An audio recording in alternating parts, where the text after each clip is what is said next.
Hey y'all, Matt here with another Bible video. And today we're talking about everybody's topic that they like to avoid, the Old Testament. Typically, we like to, and especially in America, we like to avoid the Old Testament. It can be weird. There's a lot of stuff in it that's old, hard to understand, may seem weird. And so typically we don't see it preached and taught a whole lot, except for stories that kind of stand out, like Jonah and David and Goliath and stuff like that. But we want to take this week and we want to talk a little bit about the Old Testament. I want to take 2 days this week, Monday and Wednesday, and we're going to talk each day about 5 reasons why the Old Testament is still relevant and why we need to be studying it. And then hopefully on Friday, we're going to do a little bit of a challenge. We're going to see if I can basically summarize the Old Testament in 5 to 10 minutes, and I don't know if I can, but we're going to see how that goes. But for today's video, 5 reasons why the Old Testament is still relevant, why we need to study it. Number 1, 2 Timothy chapter 3 verses 16 and 17 says, all scripture is given by the inspiration of God and is profitable for doctrine, reproof, correction, and instruction in righteousness. So since it says that all scripture is important, that means the Old Testament too. It's 75% of our Bible. It's the overwhelming majority of our Bible, so it's important. Number 2, God chose to reveal himself in history through a specific people, in a time period, in a specific place. And just because it's difficult for us sometimes to understand what he's saying doesn't mean we can just avoid it. It's very important. It's how God has chosen to reveal himself to us.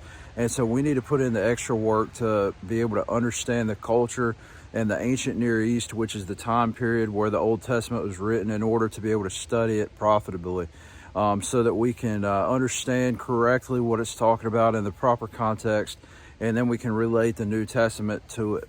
Because there's a lot of really good stuff there, but we just have to dig through some cultural baggage to get there. Number 3, and this is really important, especially today, it explains creation, why we were created, what purpose we were created for, how we fell into sin, why we have death and suffering in the world, why it exists, and also how God has a plan to fix it. And so this answers a lot of our questions that we have about life. Everybody asks the question, why am I here? What have I been created for? Why does evil, suffering, pain, and why does all this exist if God created everything good? And the Old Testament explains that. It talks to us about how God created us in his image, placed us as image bearers or co-rulers in the garden, and how Adam and Eve chose to rebel, and instead of submitting to God's authority and ruling on his behalf, they chose to basically rule on their own behalf and do what they wanted and take things into their own hands. And that's why sin and death and destruction and all this stuff has entered the world. But this is also why we need Jesus. And so we have to go back into the Old Testament to really understand why we need Jesus. And it actually talks a lot about Jesus in the Old Testament. Number 4, the same God is seen in the Old Testament as in the New Testament.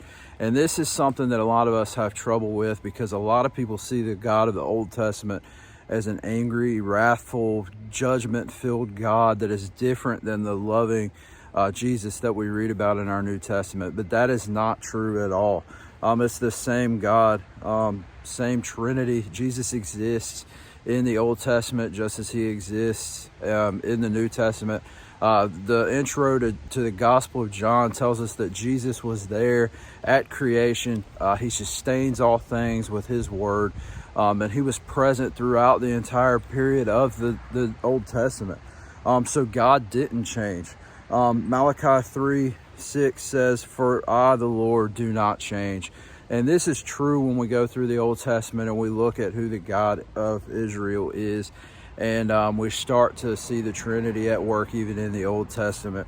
And 5, and the final one for today, is the Old Testament provides thousands of accounts of real people. It talks about their successes, their failures. It talks about what God told them to do, how they obeyed, how they disobeyed, and through it all, through even the disobedience and rebellion of the people, how God stepped in and he always kept his promises, even when he didn't have to. Even when humans rejected him, God paved a way, and he made this unconditional covenant that we can't totally break.